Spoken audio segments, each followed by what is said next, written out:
Well, today in Whitestone Studio, we have a bit of, we've got a paradox, right? We've got life is for the birds. It's a huge paradoxical statement. A whole day of meditation and coming to this realization that, what is life? What is life made for? Is it for the birds? And then let's discover it. Let's see what that means in the studio. If there was a particular canvas, that had a struggle getting for any reason to the studio, and the canvas just won't get with the programs, well, I would value that much more than the other two, because there is a certain relationship that the artist has with the canvas. Look, I am in complete control. Good stick will just front.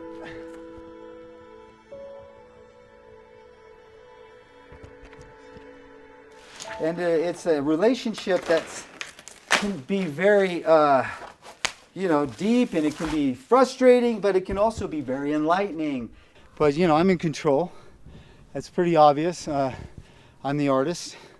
The artist has the rule, the final say. It can be a wonderful, wonderful experience. That's right. I'm not running the show. I'll give the power to the canvas. Why not? I mean, it looks pretty dead anyway. It's pretty harmless. But, we may put a little glow on it, it'll bring it back to life and, give it a little spoof, like a little woo, a little wow, a little, hey, it makes me feel good. Hey, that's really freaking weird, but it makes me feel good. It came to me when I was in this meditation state, thinking about the manifestation process of being with the canvas. I see 3 canvases, I see images coming from the bird life. I ask the Great Spirit to be with me on the journey, and to invite all the great spirits to come along for the journey as well. A journey into the bird life means for a human we have to start on our feet, you know what I mean? So sometimes life is about doing things on your own too. You can't just sit around and wait for everybody else to come to the aid. I'm doing what they call under the leg canvas tossing. That very seldom goes wrong. But quite honestly, the way I like to get my hands dirty, creating,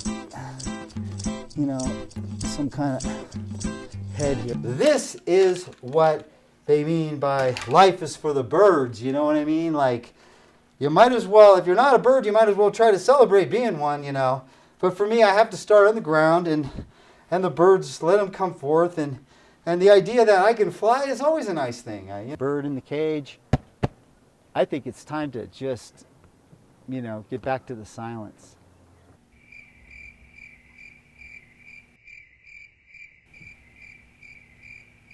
This is from Whitestone's heart through the canvas to you. I hope you have never seen an art show like this. There's one thing that doesn't exist in these paintings, and that is shadows. We don't see the shadows. All we see is light and brightness, and I like that. But quite honestly, if you're not showing a shadow, you're not showing reality. So,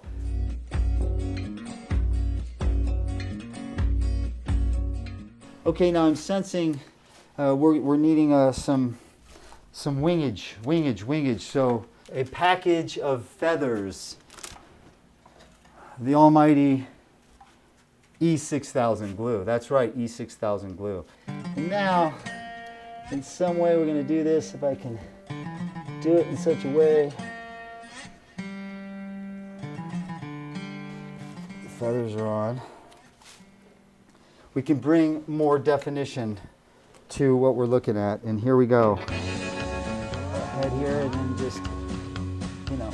just going to wet down these feathers. Bring the bird life out more in the glow. I want to just say how proud I am of the canvases for their submission to the artists, Whitestone.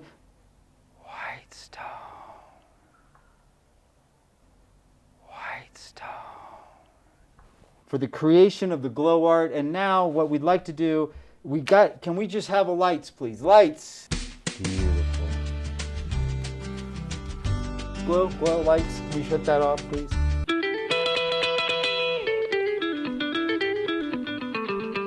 creating glow art from the heart. It's just a wonderful, wonderful way to play. And so I want to just thank everybody for joining me for this episode of Life is for the Birds. Whatever way that you want to interpret it. All I'm asking is have a little fun. Get dirty, get your hands in the mud, and play around with it. Find out where you're grounded. Find out how you can fly. And remember, life is for the birds.